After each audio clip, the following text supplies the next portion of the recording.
Dans cette vidéo, vous allez apprendre comment analyser un fichier CSV ou un fichier Excel via la bibliothèque Pandas de Python. Alors notez bel et bien que ce tutoriel n'est qu'une introduction à la bibliothèque Pandas. Pourquoi? Parce que tout simplement, de 1, je ne sais pas tout, et de 2, si vraiment il fallait faire quelque chose d'exhaustif, de complet, ça prendrait beaucoup plus de temps. Donc pour ce tutoriel, qu'est-ce que vous allez apprendre? Vous allez apprendre entre autres comment lire un fichier CSV ou un fichier Excel, comment sélectionner des données, les filtrer via certaines conditions que vous aurez choisies, comment créer de nouvelles colonnes, comment modifier les cellules et surtout comment tirer vos propres conclusions ou plutôt vos propres interprétations à partir de ces données. Par la suite, une fois que vous avez vos résultats, vous allez pouvoir les enregistrer dans un fichier CSV ou dans un fichier Excel. Pour ce tutoriel, j'ai décidé de prendre une base de données sur Yu-Gi-Oh! Vous voyez que chaque ligne désigne une carte et ces cartes ont différents types, différents sous-types, différents attributs et c'est une base de données qui n'est pas parfaite. Vous voyez que là dans la colonne du prix, on a certaines lignes qui ont une valeur de 0. Donc ce n'est pas possible, une carte qui coûte rien, qui coûte 0 €. Auquel cas, ça veut simplement dire que la carte sélectionnée n'est pas en stock. Et ça, il va falloir le préciser, il va falloir transformer ces données-là. Vous pouvez bien évidemment prendre une autre base de données si vous le souhaitez. Si vous souhaitez néanmoins prendre cette même base de données parce que c'est plus facile pour vous, je vous mettrai le lien, pareil, en description ou en commentaire. Tout ce dont vous avez besoin de faire, c'est de cliquer sur créer une copie, puis par la suite, vous l'enregistrez dans un fichier CSV ou un fichier Excel en faisant fichier, télécharger, Excel ou alors CSV. Pour ce tutoriel, je vous invite vivement à créer un environnement virtuel. Alors vous pouvez très bien faire sans, mais comme ça va me permettre de bien distinguer ce projet. Étant donné que je suis sur Windows, je vais utiliser Git Bash. Et pour plus de facilité, je vais me rendre directement à l'endroit où j'ai enregistré mes deux fichiers, mon fichier Excel et mon fichier CSV. Puis je vais taper la commande py-3.10, qui est du coup la version de Python que je vais utiliser, /m venv env. In fine, on a bel et bien notre environnement virtuel, il ne reste plus qu'à l'activer. Donc je vais faire source env script /activate. Et mon environnement virtuel a bel et bien été activé, étant donné qu'on a bel et bien le env noté juste là. Maintenant, je vais bien évidemment installer mes bibliothèques. Avec piplist, on voit qu'on n'a que deux bibliothèques, pip et setup tools. La première bibliothèque que je vais utiliser, c'est JupyterLab. C'est l'éditeur de texte, si on veut, qui va nous aider à analyser nos données. Auquel cas, je vais faire py/m pip install JupyterLab. Ça va prendre un petit peu de temps, il faut se montrer patient, donc je vous retrouve tout de suite. Apparemment ça a été fait, donc je vais le vérifier. Si je refais piplist et si je regarde dans les J, Jupyter Client, JupyterLab. Super. La deuxième bibliothèque que l'on va installer, c'est bel et bien la bibliothèque Pandas, évidemment. Auquel cas pareil, py/m pip install pandas. Et il y a une dernière bibliothèque que l'on va mettre. Alors, ce n'est pas obligatoire si vous voulez travailler uniquement avec des fichiers CSV, mais ça va devenir obligatoire si vous voulez travailler avec un fichier Excel. Et la dernière bibliothèque, c'est OpenPXL. Je ne sais pas comment on le prononce autrement.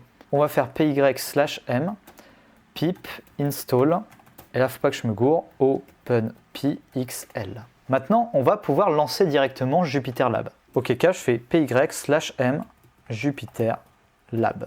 Et vous aurez quelque chose à peu près comme ça. Donc, vous avez vos dossiers juste là, dans File Browser. Vous voyez que je suis au niveau de mon environnement virtuel avec mon fichier CSV et mon fichier Excel. Maintenant, comment est-ce qu'on va lire nos données? Pour lire nos données, il faut d'abord créer un notebook. Je clique dessus, ce sera l'équivalent de ma tâche. Je vais pouvoir la renommer et je vais l'appeler sobrement Yu-Gi-Oh!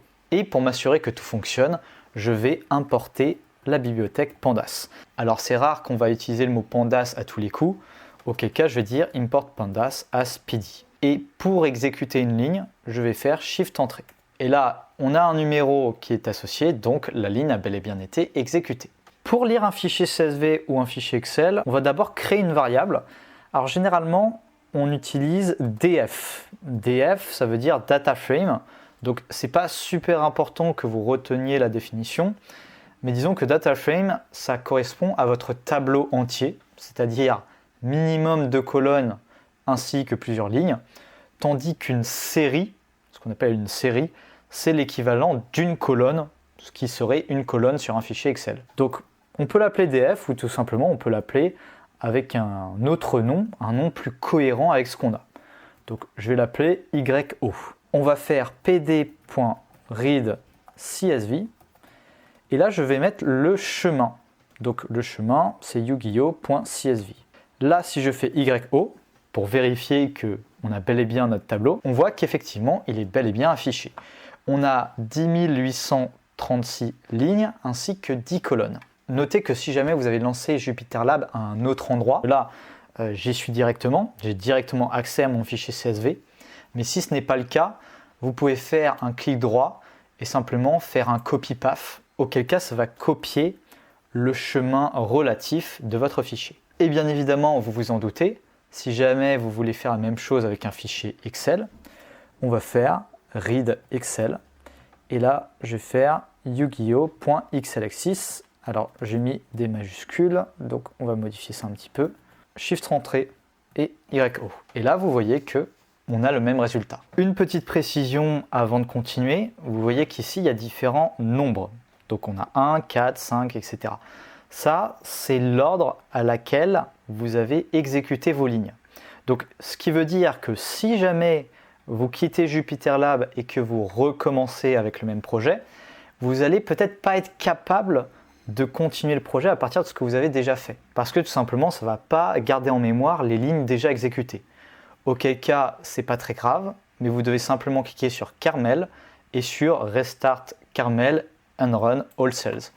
Auquel cas, ça va repartir de 1 et ça va réexécuter toutes les lignes. Maintenant, on va voir comment afficher certaines lignes. Donc vous voyez que là, avec notre variable, on a les 5 premières lignes ainsi que les 5 dernières lignes. Supposons que j'ai envie de voir à quoi ressemble le début de ma base de données. Auquel cas, j'ai une méthode qui s'appelle .head qui permet d'afficher les 5 premières lignes. Alors, on peut afficher les 5 premières lignes ou on peut en afficher plus ou moins. Si jamais je fais head 10, j'aurai accès aux 10 premières lignes. On a encore une autre méthode qui s'appelle tail où vous allez avoir non plus les 5 premières lignes, mais les 5 dernières lignes. Et idem, vous allez pouvoir en afficher plus ou moins en fonction des circonstances. Donc là, vous voyez, globalement, les données sont cohérentes, que ce soit au début ou à la fin. Mais j'ai également la possibilité d'aller regarder dans le milieu de la base de données. Par exemple, si je veux regarder quelque chose entre la ligne 5000 et 5005, j'ai complètement le droit. Auquel cas, on va faire yo.iloc. Et là, vous allez insérer entre crochets une première ligne ainsi qu'une deuxième ligne. Donc on a dit 5000 et disons 5005. Et on a bel et bien accès au milieu de notre base de données. Je peux également afficher qu'une seule ligne. Auquel cas, je ne vais pas mettre 2 points, je vais mettre qu'un seul numéro, qu'un seul chiffre. Donc on a un affichage différent, mais toujours avec les mêmes colonnes in fine. Enfin, quelque chose qui est super intéressant, c'est de savoir quelles sont les données possibles dans une colonne. Parce que vous l'avez vu, dans la base de données, on a énormément de données différentes, et il serait un petit peu intéressant de savoir quel est le champ des possibles. Auquel cas, là, on va devoir commencer par sélectionner une colonne. Donc, on va commencer par exemple par la colonne type 1, juste là. Donc, je vais dire YO. Et pour sélectionner une colonne, il y a différentes façons, on y reviendra. Mais la façon la plus standardisée, disons, c'est de mettre des crochets et dans les guillemets, de mettre le nom de la colonne. Donc, disons type 1. Et là, je vais pouvoir utiliser la méthode .unique. Donc, ce n'est pas forcément très visible comme ça. Auquel cas, vous pouvez mettre .toList. Et vous voyez qu'on a 4 données, 4 types possibles, magie, piège, compétence et monstre. Je peux faire la même chose avec type 2. Et vous voyez que là, il y en a beaucoup plus, peut-être même qu'il y en a trop et qu'il va falloir transformer ces données. Après avoir vu comment afficher certaines lignes, on va voir comment afficher certaines colonnes. Pour commencer, si jamais on veut afficher le nom de mes colonnes, je vais faire yo.columns. Et idem par rapport à la dernière fois, étant donné que ce n'est pas très lisible, je peux faire un toList et auquel cas c'est beaucoup mieux. Maintenant, ce qu'on peut également avoir, c'est le type des colonnes. Comme vous savez, il y a 3 types. On a les chaînes de caractères, on a les nombres entiers et on a les nombres décimaux. Auquel cas, je vais noter ma variable encore une fois. Et cette fois-ci, je vais taper .dtypes. Et comme vous pouvez le constater, toutes ces valeurs-là sont des chaînes de caractères. La colonne niveau est un float, est un nombre décimal. L'attribut, l'attaque, la défense, pareil, et le prix est un chiffre. Et c'est très intéressant parce que lorsque l'on va vouloir tirer certaines conclusions à partir de l'attaque, la défense ou le prix, il va d'abord falloir transformer ces deux éléments en chiffres pour par la suite faire nos manipulations. Maintenant, qu'est-ce qu'on peut faire si on veut sélectionner une colonne en particulier? Supposons que j'ai envie d'avoir la colonne nom. Alors, pour obtenir une colonne, il y a 2 façons de faire. Je vais vous montrer les 2, mais pour le reste de la vidéo, on va se concentrer que sur une seule façon. Comme ça, ça harmonisera la chose. Vous pouvez faire le nom de la variable, point, et le nom de la colonne. Donc si je fais yo.nom, vous voyez que j'ai ici l'entièreté des noms. Si je veux faire type 1, je vais faire type 1. Et notez que cette méthode, elle fonctionne uniquement pour les colonnes qui n'ont qu'un seul mot. Ici, type 1, c'est qu'un seul mot, parce qu'il y a un trait d'union. Si j'avais type 1 comme ceci, ça ne fonctionnerait plus parce que c'est 2 noms avec un espace. L'autre façon, et c'est celle que l'on va privilégier, c'est de mettre le nom de la colonne entre des crochets et entre guillemets, auquel cas là je peux faire par exemple yo description et j'ai mes descriptions. Idem, on peut combiner la sélection d'une colonne avec la sélection d'une ligne. Je peux faire yo description .head par exemple, auquel cas je n'aurai accès qu'aux 5 premières lignes de ma colonne description. Et enfin, qu'est-ce qui va se passer si je veux sélectionner plusieurs colonnes en même temps? Eh bien, auquel cas je vais simplement mettre le nom de mes colonnes dans une liste. On va partir du principe que je souhaite avoir le nom, le type 1 et le niveau par exemple. Auquel cas je vais faire yo comme ceci et là je vais mettre ma liste. Donc on va commencer par le nom. On va mettre le type 1 et on va mettre le niveau. Et auquel cas, on a bel et bien nos 3 colonnes. Enfin, on va pouvoir afficher certaines cellules. C'est-à-dire qu'on va afficher une cellule en fonction de son numéro de ligne, en commençant par 0, 0, 1, 2, 3, 4, 5, et en fonction de son numéro de colonne. Pareil, en commençant par 0. Le nom c'est 0, type 1 c'est 1, etc., etc. Maintenant qu'on sait ça, imaginons que je veuille obtenir la description de la ligne 5, de la ligne 6. Mais de ce fait, si on commence par 0, c'est le numéro 5. Auquel cas, je vais faire yo.iloc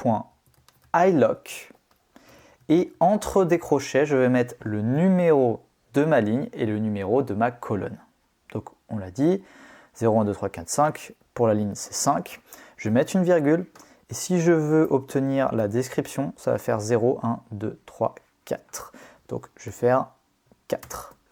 Et auquel cas, j'ai la description en entier. Maintenant, on peut très bien également sélectionner plusieurs cellules d'un coup, auquel cas, on va mettre 2 points et on va mettre un chiffre supérieur, par exemple de 5 à 10 et de 4 à 6.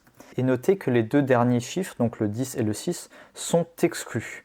Donc là, vous voyez qu'on s'est arrêté à 9 et là, on s'est arrêté à 5. Tout ce qu'on a vu jusqu'à présent, ce sont des astuces utiles, mais c'est loin d'être indispensable. C'est rare que vous vouliez absolument cibler la 4e ligne, de la 5e colonne, du machin, du truc, non. En revanche, ce qui est beaucoup plus utile dans la majorité des cas, c'est de pouvoir mettre des filtres. Et de ce fait, de ne pouvoir sélectionner uniquement les données qui répondent à vos conditions. Le premier type de condition et le premier type de filtre que l'on va voir, ce sera le filtre égal.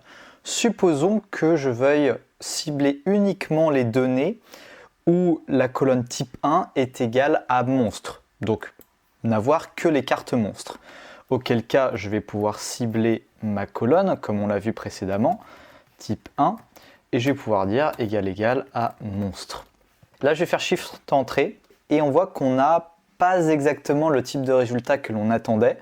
on a toujours les 10 837 lignes, mais on a false lorsque la condition n'est pas répondue, et on a true lorsque la condition est répondue et vraie. Alors que nous, ce qu'on voulait à la base, c'était obtenir toutes les lignes qui répondent à notre condition. Auquel cas, on va devoir rajouter quelque chose, on va devoir rajouter la variable, puis entourer notre condition de crochets.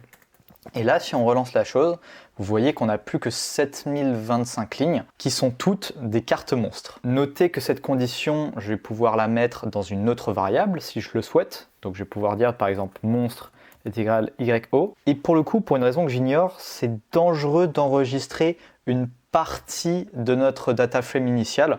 Auquel cas, ce qu'il faut faire, c'est de faire yo.copy. Après, il y a certainement d'autres façons de faire. Si vous les connaissez, n'hésitez pas à les mettre en commentaire. Et là maintenant, si je tape monstre, normalement ça a dû sauvegarder les 7025 lignes. Bingo. Qu'est-ce qui va se passer si on veut mettre deux conditions à la fois? Par exemple, on va commencer par une condition 1 ou la condition 2. Par exemple, je vais obtenir toutes les cartes où type 1 est égal à magie ou type 1 est égal à piège. Auquel cas, le début sera exactement le même. On va faire YO, on va mettre des crochets. Et là, étant donné qu'on a deux conditions, on va mettre chacune de ces conditions dans des parenthèses. Donc la première condition, c'est l'idée que je vais cibler la colonne type 1. Et il va falloir que ce soit égal à magie. Et là, je vais dire un OR. Donc le OR, c'est pas un OR comme celui-là, c'est un OR comme ça. C'est-à-dire une barre à la verticale, un petit peu comme une regex.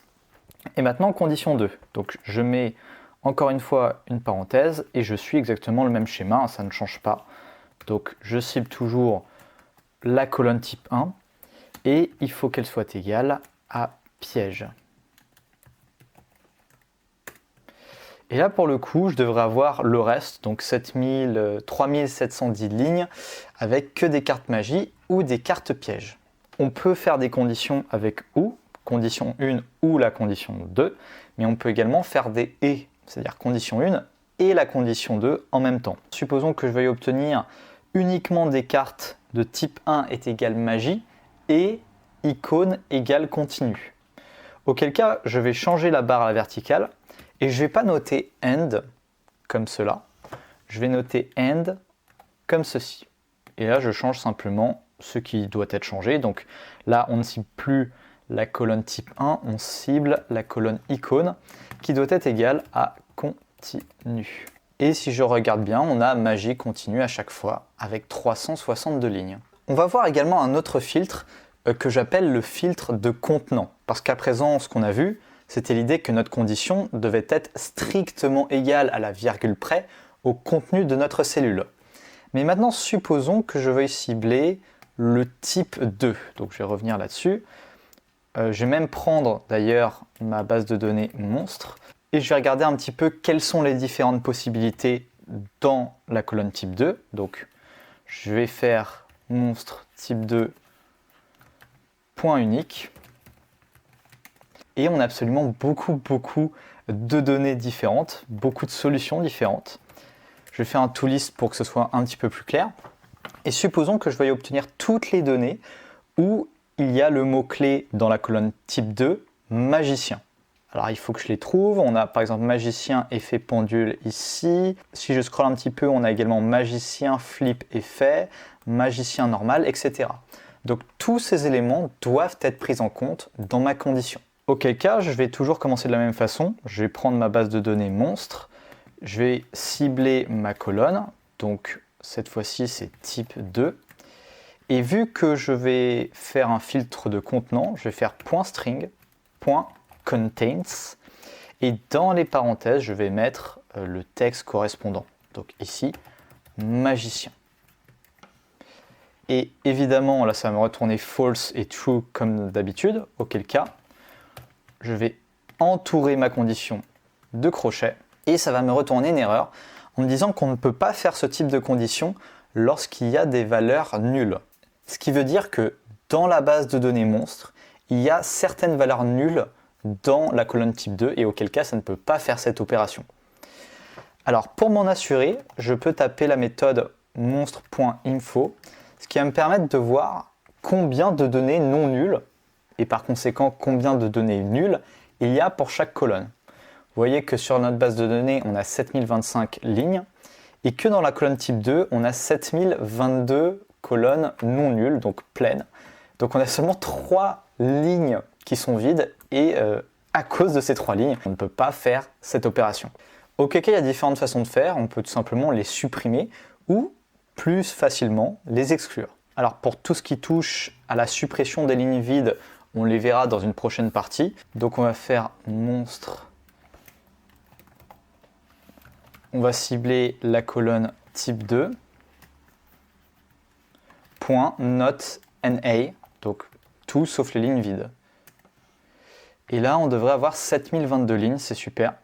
Auquel cas, je vais l'enregistrer dans ma variable monstre.copy. Et normalement, ça a dû être sauvegardé. Excellent, on a toujours 7022 lignes. Maintenant, je vais refaire exactement notre condition que l'on a fait. .string.contains magicien. Et cette fois-ci, vous voyez qu'on n'a que des cartes monstres avec un type 2 qui contient le mot magicien. Ce qui fait au total 589 lignes. Un autre type de fil qui n'est non moins utile, c'est un fil de négation qui s'applique pour ce type de condition justement. Là, on a toutes les lignes qui contiennent le mot magicien, mais supposons que l'on veuille obtenir toutes les lignes, sauf justement les lignes qui contiennent le mot magicien. Auquel cas, on va rajouter un simple caractère spécial. Et ce caractère spécial, c'est la petite vague, la petite couille juste là. Donc on la met juste au début, et si on fait Shift Entrée, on a 6433 lignes, ce qui doit être à peu près exact au résultat de 7022 moins 589. Maintenant, sachez que l'on peut également faire des fils beaucoup plus puissants, parce que l'on va pouvoir également utiliser des regex dans notre condition. Alors des regex, j'en avais déjà parlé dans une précédente vidéo si ça ne vous parle absolument pas. Et pour cet exemple, on va cibler toutes les cartes monstres qui commence par un A jusqu'à la lettre E. Et auquel cas, ce qui est génial, c'est que dans string.contains, le paramètre regex est par défaut à true. Donc si jamais j'écris ma regex d'emblée, donc on a dit quelque chose comme A à E, il faut que ça commence par A à E. Auquel cas, ça ne va rien mettre parce que ce n'est pas le type 2, c'est le nom. Donc je vais changer ça tout de suite.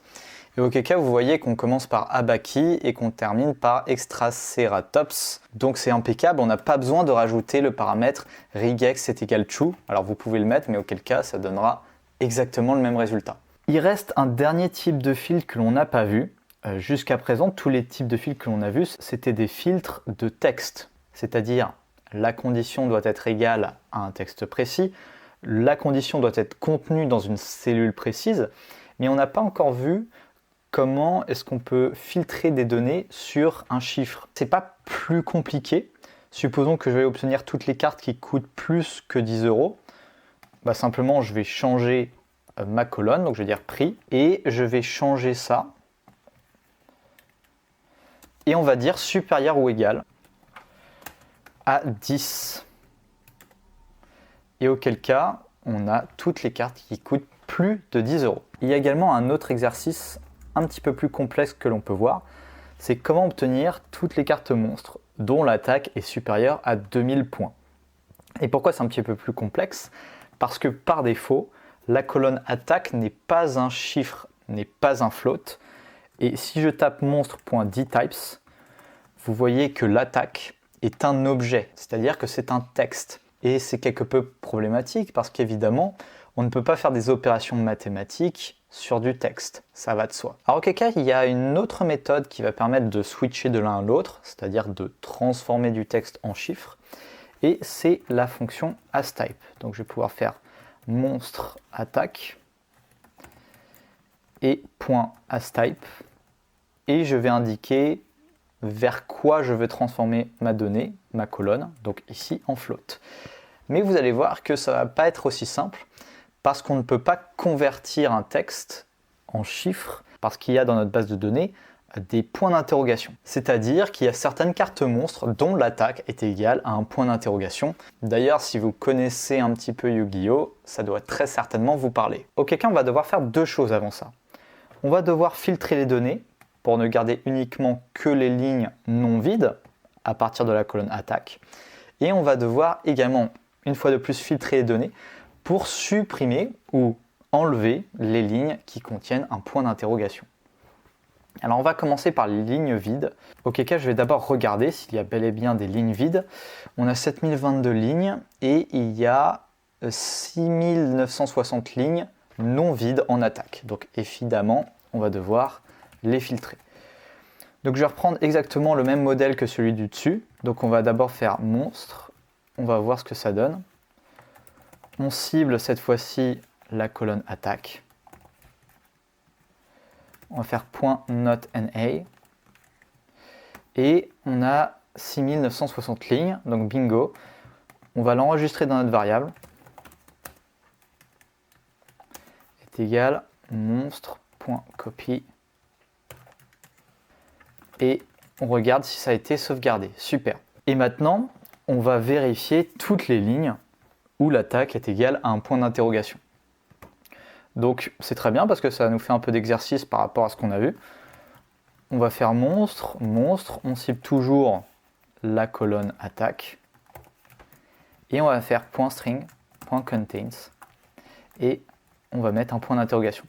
Alors, si on met uniquement ça, ça ne va pas fonctionner. Ça va vous donner une erreur du type on ne peut pas repeat à position 0. Je ne sais pas exactement ce que ça veut dire. En fait, vous avez cette erreur parce qu'on l'a dit, par défaut, c'est regex est égal à true. Et un point d'interrogation, c'est un caractère spécial dans les regex. Auquel cas, vous pouvez néanmoins dire string.contains point d'interrogation, mais auquel cas, il va falloir rajouter regex is equal to false. Et on a 62 lignes de cartes monstres dont l'attaque est égale à un point d'interrogation. Et nous, ce qu'on veut, c'est faire la négation de tout ça. Donc je rajoute ma vague. On a bel et bien 6898 lignes, donc moins 62. C'est impeccable, je vais la rajouter dans ma variable. .copy. On a tout et maintenant je pense qu'on va pouvoir transformer la colonne attaque en chiffres. Auquel cas je vais faire monstre attaque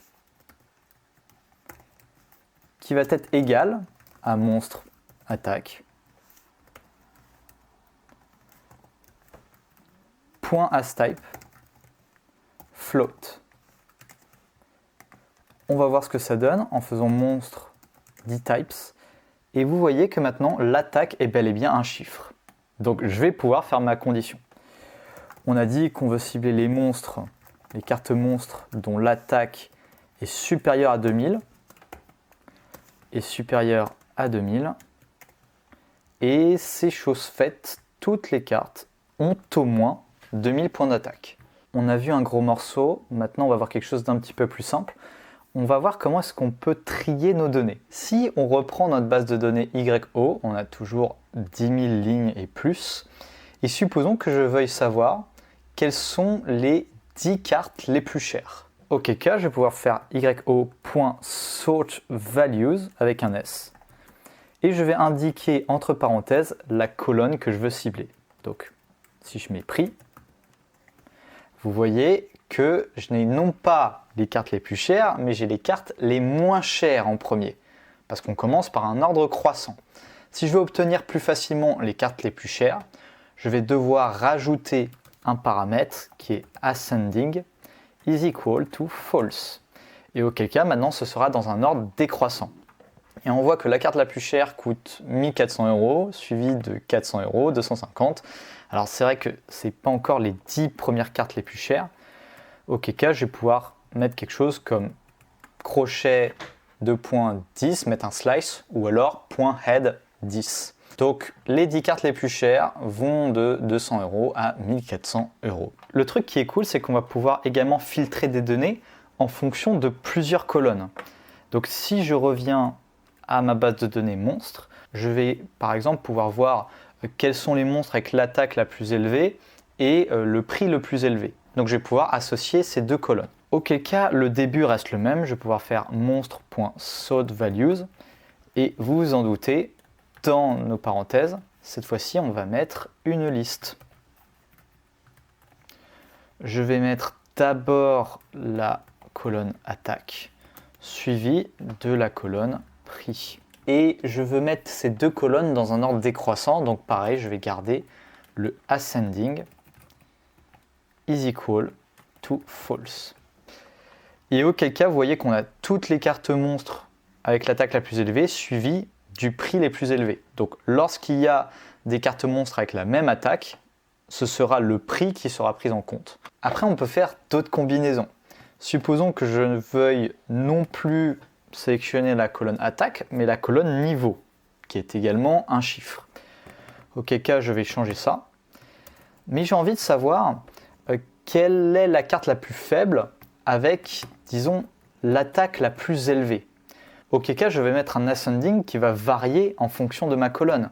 D'abord, si je cible niveau, on a dit que ce qu'on veut, c'est d'abord avoir les niveaux de la carte la plus faible. Donc, je vais mettre ascending is equal true, donc 1 d'abord. Et pour la colonne attaque, j'ai envie d'avoir l'attaque la plus élevée, donc dans un ordre décroissant. Donc l'ascending sera égal à false pour l'attaque. Et voici ce qu'on a. On voit qu'on a ici les cartes avec le niveau le plus faible, par ordre croissant, mais avec l'attaque par ordre décroissant, donc l'attaque la plus élevée. On va voir à présent quelque chose dont on a déjà parlé brièvement, à savoir comment supprimer les valeurs nulles. Alors on l'a dit, déjà on peut s'assurer qu'il y ait ou non des valeurs nulles en fonction d'une colonne. Auquel cas on va reprendre notre base de données initiale, et si j'utilise la méthode .info, je peux voir le nombre de lignes, et en fonction de ce nombre de lignes, du nombre de lignes non nulles par colonne. Donc on voit ici par exemple que la colonne type 2 n'est pas exhaustive. Alors avant de vouloir supprimer les valeurs nulles, on peut également les filtrer. C'est ce qu'on a fait juste là, etc.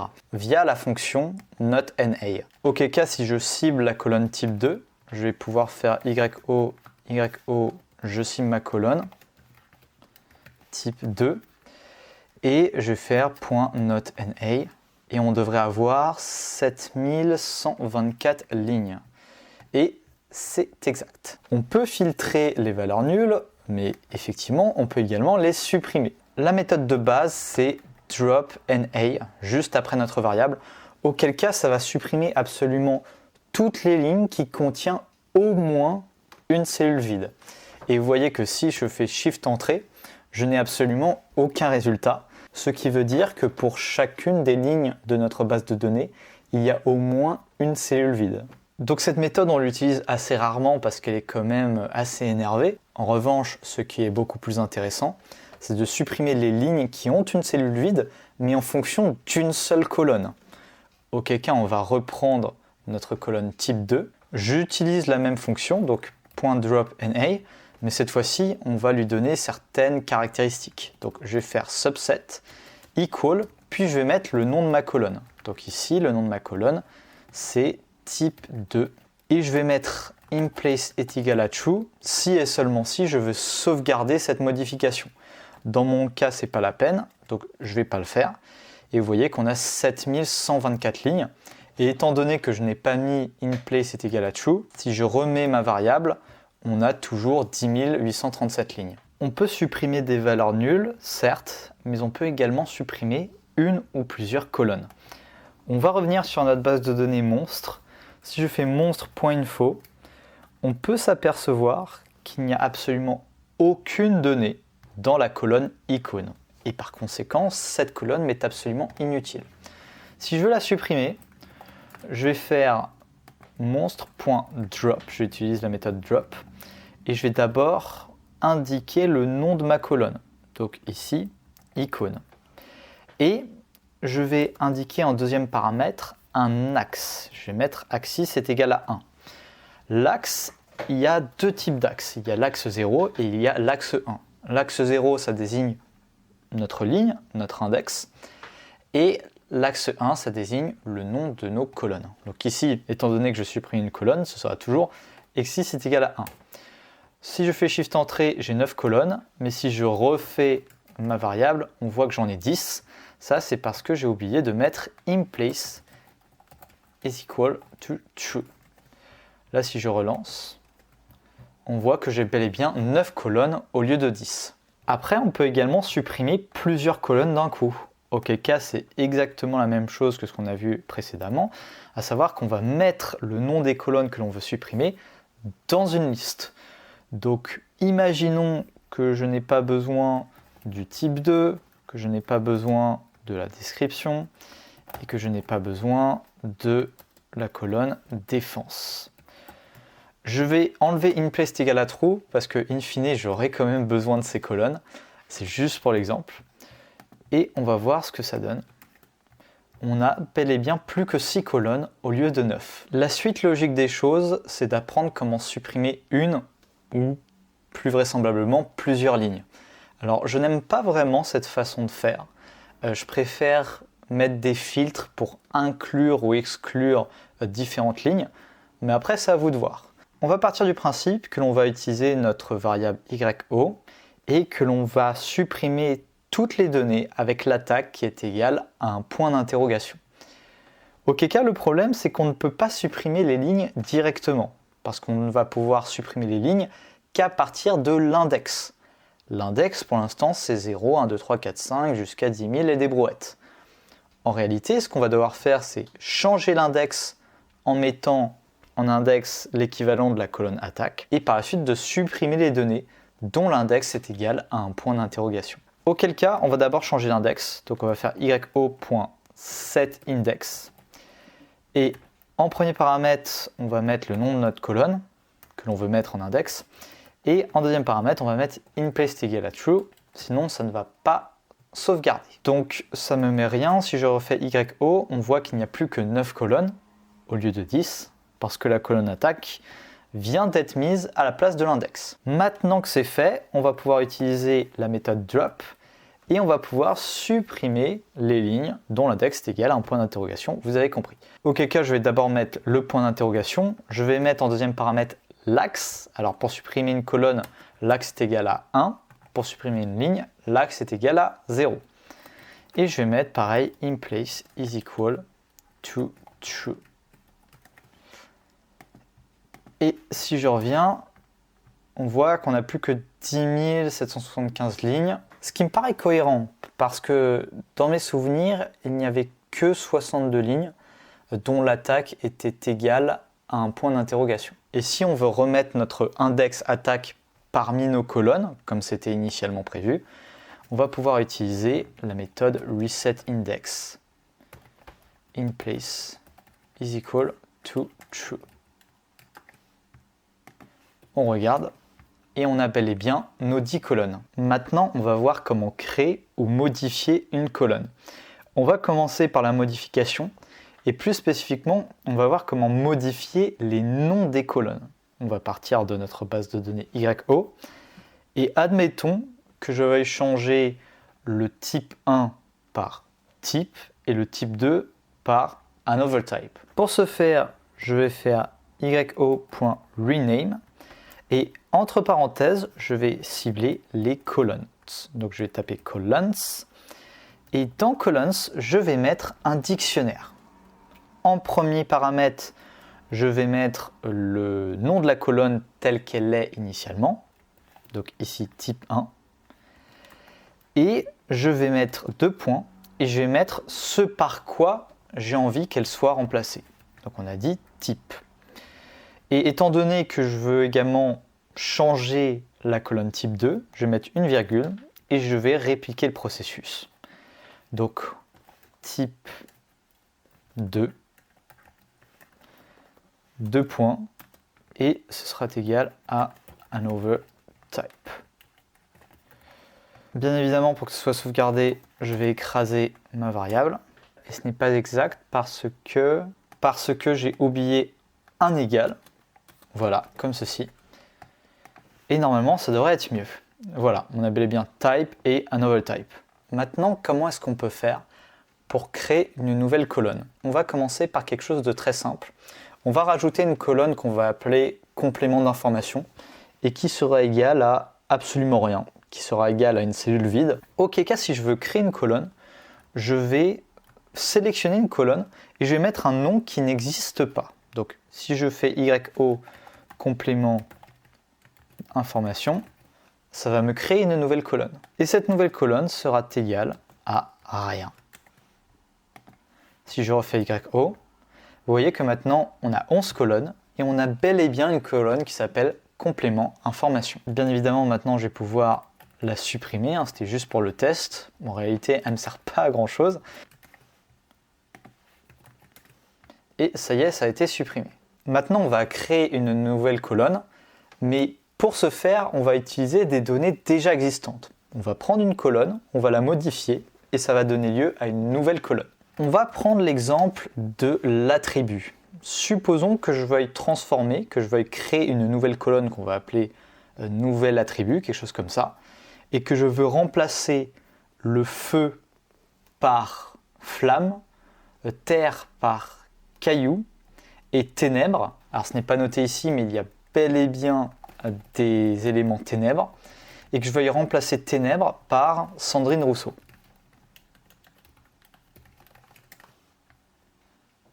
Vous voyez, c'est noté là. Auquel cas, le processus reste le même au début, c'est-à-dire qu'on va faire monstre, on va dire new attribut, ça va me créer une nouvelle colonne. Et cette colonne va être égale à monstre attribut. On prend comme exemple cette colonne-là. Mais on va remplacer certaines données. Auquel cas, je vais faire un point replace. Et entre parenthèses, on va mettre un dictionnaire. Et comme pour le changement de nom de colonne, on va mettre d'abord l'élément que l'on veut remplacer, ici feu. Et on va mettre ce par quoi on veut qu'il soit remplacé, donc ici flamme. Idem, on a dit qu'on veut remplacer le mot terre par caillou et ténèbres par Sandrine Rousseau. On va voir ce que ça donne, monstre.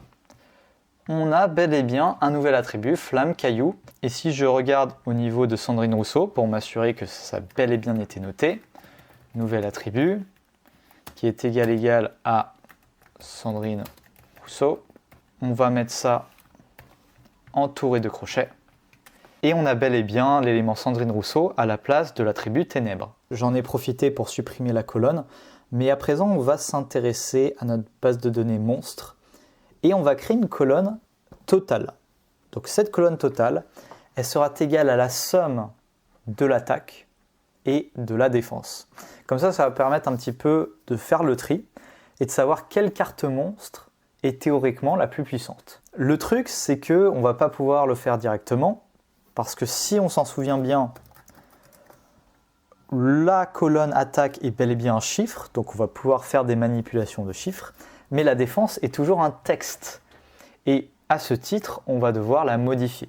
Donc vous vous souvenez comment est-ce qu'on fait pour modifier une colonne, la remplacer d'un type texte à un type chiffre. On va mettre monstre, le nom de la colonne est égal monstre, la même colonne, mais cette fois-ci, .asType float, comme on l'avait fait pour l'attaque. Et ça ne va pas fonctionner aussi simplement, parce qu'on nous dit qu'on ne peut pas convertir d'une phase de texte à un chiffre l'élément ling 4. Et c'est vrai que c'est quelque chose qui est maintenant disponible sur Yu-Gi-Oh! Il y a des monstres link, je crois qu'on les appelle comme ça, auquel cas la défense de ces monstres est égale à link quelque chose. Donc ça peut être link 4, link 5, link 3, link n'importe quoi. Et auquel cas il va falloir filtrer ces données pour ne pas les prendre en compte. J'ai envie également de savoir s'il y a certaines cartes monstres dont la défense contient un point d'interrogation. Parce que s'il y en avait pour l'attaque, il y en a certainement pour la défense. Alors je vois que j'avais mal noté ici monstre, mais je pense que ce sera exactement le même processus, voilà, le même problème, si je l'écris correctement. On va créer une condition sur la défense, toujours. Donc monstre, monstre, défense. Et on va voir si la défense contient un point d'interrogation. Donc point d'interrogation, c'est un caractère spécial. On va donc mettre regex is equal to false.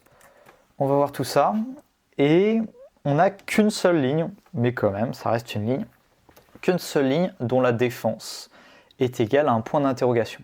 Donc souvenez-vous bien, on a 6898 lignes pour l'instant. Et si je veux filtrer et exclure cette ligne, je vais pouvoir mettre la vaguelette. Auquel cas, j'aurai 6897 lignes. C'est impeccable. Je vais l'écraser dans ma variable monstre.copy. Et si je fais monstre, j'ai bel et bien la ligne de moins. On va faire le même processus, mais cette fois-ci pour les défenses qui contiennent le mot link. Donc monstre, toujours on cible la défense. .string.contains. Et on va faire link, on peut faire lin parce que je me suis aperçu a posteriori qu'il y avait certains éléments link avec un K en minuscule. Donc auquel cas si on faisait link en majuscule, ça n'aurait pas fonctionné. On va voir tout ça et on a 350 lignes avec bel et bien la défense qui contiennent le mot lin. Idem, si je veux les enlever, on va mettre notre vague juste ici. Et ça y est, on a 300 lignes et quelques de moins. Je vais l'enregistrer et l'écraser dans ma variable. Monstre.copy. Shift entrée. Monstre. On a bel et bien 6547 lignes. Maintenant, je pense qu'on va pouvoir transformer notre colonne défense de texte à chiffres. On va faire le test. Monstre def est égal à monstre def .astype et on va la transformer en chiffre. On va voir ce que ça donne. Si je fais monstre.dtypes, on a bel et bien une colonne défense et une colonne attaque qui sont des chiffres. Maintenant, je suis parfaitement capable de créer une colonne totale. Auquel cas, je vais faire monstre total. Étant donné que la colonne totale n'existe pas, ça va la créer. Et je peux faire égal et utiliser différentes opérations mathématiques simples. Plus, moins, multiplication, division, etc. Donc ce sera égal à monstre attaque plus monstre defense. On va voir ce que ça donne. On appelle bien une colonne totale avec du coup 1700 plus 1000, 2700, etc. Et de ce fait, on va pouvoir les trier maintenant, les données, pour savoir quelle carte monstre est la plus puissante. Sort value total avec ascending is equal to false. Et si je veux obtenir les 10 cartes monstres les plus puissantes, on va faire un slice. Et voilà ce qu'on a, donc ça varie entre 8300 et 10 000. Une autre colonne que j'ai envie de mettre, ce sera une colonne que je vais appeler catégorie. Et cette catégorie, elle va être basée sur la colonne type 2.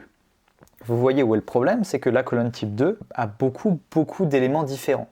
On a dragon fusion, démon effet, dragon effet, mais en tant que tel, dragon effet et dragon fusion effet, pour moi c'est la même chose. Ce sont des cartes de type dragon. Et j'ai envie de créer une catégorie où je ne vais prendre uniquement que le mot avant le slash. Donc dragon, démon, dragon, magicien, machine, etc. Et on oublie tout ce qu'il y a après le slash. Donc on va essayer de faire ça. On va créer une nouvelle colonne, monstre, on va l'appeler catégorie, qui sera donc égale à monstre type 2. Et là, ce qu'on va faire, c'est qu'on va faire un split. Donc .string, .split. Et on va mettre entre parenthèses quel caractère joue le rôle de séparateur. Donc ici, chez nous, c'est un slash. Et on va dire quelle donnée est-ce qu'on veut obtenir. Est-ce qu'on veut obtenir la donnée avant le slash ou la donnée après le slash? Nous, ce qu'on veut, c'est avant le slash. Dragon, démon, etc. Auquel cas, je vais rajouter .string, .get, 0. Si je voulais ce qu'il y a après le slash, j'aurais mis .get est égal à 1. Et même, je vais faire quelque chose de mieux, je vais mettre espace slash. Parce qu'on voit qu'on a dragon, espace slash fusion, dragon, espace slash effet, etc. Il y a toujours un espace. On va tester ça. Et si je mets monstre, on a bel et bien démon, bête guerrier, bête, insecte, bête, etc. Donc c'est pas mal, mais c'est imparfait dans le sens qu'on a encore le crochet et l'espace. C'est pas ultra gênant, on peut les garder comme tels, mais dans un souci d'esthétique, on va quand même les remplacer. Je vais donc modifier ma colonne catégorie, qui sera donc égale maintenant à, pareil, monstre catégorie. Et là, on va modifier uniquement un type de caractère très défini, à savoir un crochet et un espace. Auquel cas, je vais faire .string, .replace. Et je vais d'abord mettre en premier le caractère que je veux modifier, que je veux remplacer. Ici, backslash espace. En deuxième, ce par quoi je veux qu'il soit remplacé. Ici, rien.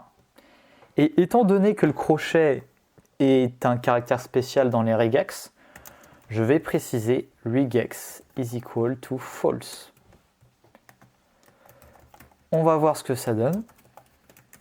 Ça me semble correct. Alors pour m'en assurer, je vais voir quels sont les éléments uniques de ma colonne catégorie. C'est pas très lisible, on va faire un toList. Démon, bête guerrier, insecte, elfe, poisson, psychique, magicien, dinosaure, etc. Et a priori, ça me semble correct. On va toucher un rapide mot sur comment modifier des lignes. Alors pourquoi un rapide mot? Parce que tout simplement, on en a déjà parlé. Lorsqu'on a voulu transformer l'élément ténèbres par l'élément Sandrine Rousseau, on a créé une nouvelle colonne, mais in fine, on a également modifié les lignes. Pareil, lorsqu'on a modifié la colonne catégorie, on l'a modifié parce qu'on a remplacé certains caractères par d'autres. On va simplement rajouter deux autres méthodes. Donc je vais utiliser la variable yo et supposons que je veuille mettre la colonne nom tout en minuscule. Auquel cas, je vais mettre le nom de ma colonne et je vais dire qu'elle est égale à yo nom .string .lower. Et si je regarde, on voit que maintenant tout est en minuscule. Pareil, on a lower, on a également upper qui va tout mettre en majuscule cette fois-ci.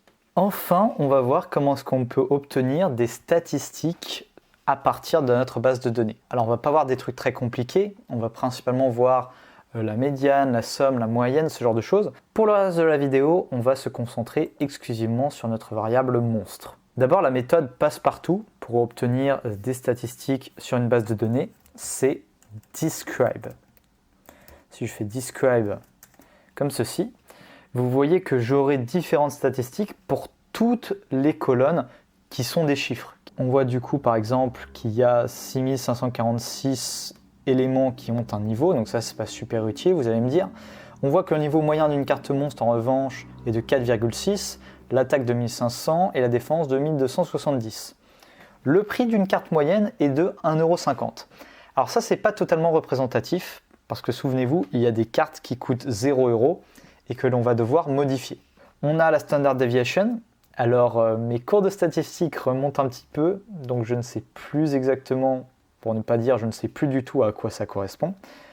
On a le minimum, on a le premier quartile, 50% c'est la médiane, 75% c'est le troisième quartile, et on a le maximum. Si je voulais avoir des statistiques uniquement sur une colonne précise, tout simplement je sélectionnais ma colonne. Si je veux obtenir le prix, eh bien je sélectionne la colonne prix. D'ailleurs, ce serait très intéressant de tirer certaines interprétations à partir de la colonne prix. Est-ce qu'il y a, oui ou non, certains types de cartes monstres qui sont plus chers que d'autres? Auquel cas, je vais devoir supprimer, je vais devoir exclure les prix qui sont égales à 0 €, comme cela. Auquel cas, on va d'abord faire un filtre, donc monstre prix, le prix qui est égal à 0. Voilà, donc ça fait quand même un petit peu du monde, ça fait 1747 lignes. Et nous, ce dont on a besoin d'avoir, c'est d'obtenir toutes les lignes dont le prix est différent de 0. Auquel cas, on va mettre un point d'exclamation et on n'a plus que 4800 lignes. Il ne reste plus qu'à les sauvegarder dans une nouvelle variable, monstre.copy. Pas co, mais copy. Voilà, c'est mieux. On vérifie et on enchaîne. On va à présent voir une méthode qui est super utile, qu'on appelle group-by. Alors, je ne sais pas quel est l'équivalent en Excel. Je crois que ça va vous permettre de faire des tableaux croisés dynamiques ou des tableaux à double entrée, quelque chose comme ça. En d'autres termes, vous allez pouvoir comparer toutes les données numériques que vous avez sur votre data frame en fonction des différentes catégories d'une colonne. Pour que ce soit plus parlant, je vous propose qu'on passe direct à l'exemple. Je vais faire monstre.groupby et je vais sélectionner la colonne que je veux cibler. Donc, je veux obtenir les différents éléments de la colonne attributs. Et là, je vais mettre point et je vais mettre une méthode quelconque. Là, supposons que je veux obtenir la moyenne des données numériques. Donc, je vais mettre point min et entre parenthèses, je vais préciser numérique only is equal to true. Parce qu'effectivement, on peut certes obtenir la moyenne de l'attaque, de la défense, du prix et du niveau, si je ne m'abuse, mais on ne peut pas obtenir une moyenne d'un texte. Ça ne fait pas de sens. Je fais Shift Entrée et voilà, on a du coup un tableau à double entrée. On a le niveau, l'attaque, la défense, le prix et le total en fonction de tous les attributs. On ne va pas prendre en compte la première ligne parce que tout simplement j'ai oublié de la scraper correctement et elle est statistiquement insignifiante. Et vous voyez qu'à partir de ce tableau, on peut déjà tirer certaines interprétations. On peut voir que les monstres lumière ont l'attaque la plus puissante. Pareil au niveau de la défense, ce sont eux qui sont les plus forts. Par contre, au niveau du niveau, les monstres ténèbres sont plus puissants. Et en termes de prix, c'est toujours les monstres lumière. Donc après, on peut faire d'autres statistiques pour savoir si effectivement il y a une corrélation vérifiée entre le niveau, l'attaque, la défense, le total et le prix de la carte. D'ailleurs, notez qu'on peut avoir la moyenne, on peut également avoir la somme. Alors c'est un petit peu moins pertinent dans ce cas de figure parce que simplement ça veut dire que si vous voulez acheter tous les éléments de type O, vous allez devoir dépenser 782 €. Donc on va la skipper celle-là, c'est pas super utile dans notre cas de figure. On peut obtenir également la médiane. Est-ce que ça change certaines choses? Oui, l'attaque des monstres feu est supérieure en médiane et les monstres eau sont plus forts en défense. Quant au prix, on voit qu'il est quand même vachement inférieur par rapport à la moyenne, ce qui veut vraisemblablement dire qu'il y a quelques cartes qui sont très très chères qui vont faire augmenter cette moyenne de façon peut-être un petit peu démesurée. Rapidement, on a la médiane, on a également le maximum, on a le minimum. Une autre chose, une autre statistique qui est très appréciable, c'est de savoir combien d'éléments il y a dans tous ces attributs. Combien d'éléments sont eau, feu, lumière, terre, ténèbres et vent. Parce que ça veut dire quelque chose.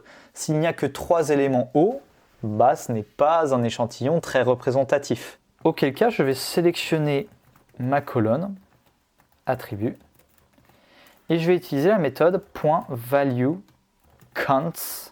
avec un S. Et vous voyez que j'ai 1325 monstres ténèbres et seulement 431 monstres feu, et uniquement 3 monstres qui sont égales à l'image, etc. Alors je crois que ça, c'est l'équivalent de monstres divins. Notez qu'on peut également obtenir les mêmes données mais en pourcentage, auquel cas je vais rajouter dans valueCounts normalize is equal à true. Donc là, on a les chiffres, et si on veut les pourcentages, on fait simplement fois 100. Et on voit que plus d'un quart des cartes monstres sont des types ténèbres. Enfin, une dernière chose, on va pouvoir faire des tableaux à triple entrée, je ne sais pas trop comment est-ce qu'on peut appeler ça. On va pouvoir faire différentes sous-catégories. Donc pareil, un exemple sera beaucoup plus parlant. Je vais mettre monstre.groupby, on va revenir là-dessus. Et là, je vais mettre 2 colonnes. Donc je vais faire une liste. J'ai d'abord, disons, gardé l'attribut, c'était pas mal. Et je vais utiliser le niveau ou la catégorie, on va dire la catégorie par exemple. Et par la suite, je refais ce qu'on a fait. On peut faire par exemple .min .min numérique only is equal to true. Et là, vous voyez qu'on a un tableau avec une catégorie et une sous-catégorie. On voit que les monstres hauts et aqua ont tel type de niveau, telle attaque, telle défense, tel prix, tel total. Bon, on ne peut pas tout voir parce que vous voyez qu'il y a quand même un certain nombre de lignes. Et c'est justement là où ça va être très intéressant parce que ces résultats, on va pouvoir les enregistrer, que ce soit dans un fichier CSV ou dans un fichier Excel. Et pour sauvegarder les données, on va suivre cette méthode. Alors je vais d'abord sauvegarder mes statistiques. Donc là, je suis retourné à group by avec l'attribut. Je vais créer une nouvelle variable que je vais appeler sobrement stat est égal monstre.copy.groupby. J'ai oublié le point comme ceci. Voilà. Si je refais stat, ça a bel et bien été sauvegardé. Si je veux l'enregistrer dans un fichier CSV, je vais pouvoir faire .to_CSV et je vais indiquer ici le nom, mon nom de fichier. Donc je vais pouvoir l'appeler, je ne sais pas, stat.csv. Ça ne me donne pas d'erreur, donc normalement c'est bon. Et effectivement, vous voyez qu'on a bel et bien le fichier stat.csv. Si je voulais le mettre dans un fichier Excel, simplement stat_to_excel et stat.xlsx. On a nos stats et on peut en tirer des conclusions tranquillement. Dernière chose, on peut également enregistrer notre base de données que l'on a modifiée, à savoir la base de données monstre. Pareil, je vais faire .toExcel, mais cette fois-ci, on va un petit peu lui donner certaines spécificités. Tout d'abord, on va enregistrer le chemin, donc disons monstre.xlsx. On peut modifier également le sheet name, à savoir le nom de la feuille Excel. Donc je vais pouvoir faire sheet name is equal carte, par exemple. Et je vais pouvoir mettre index is equal to false. L'index, vous savez, c'est 0, 1, 2, 3, 4, 5, etc. Ça, pour le coup, j'en ai pas besoin. Ça me pollue l'espace plus qu'autre chose. Et si on regarde bien, on voit qu'on n'a plus d'index. Et on a bel et bien la feuille qui est égale à carte.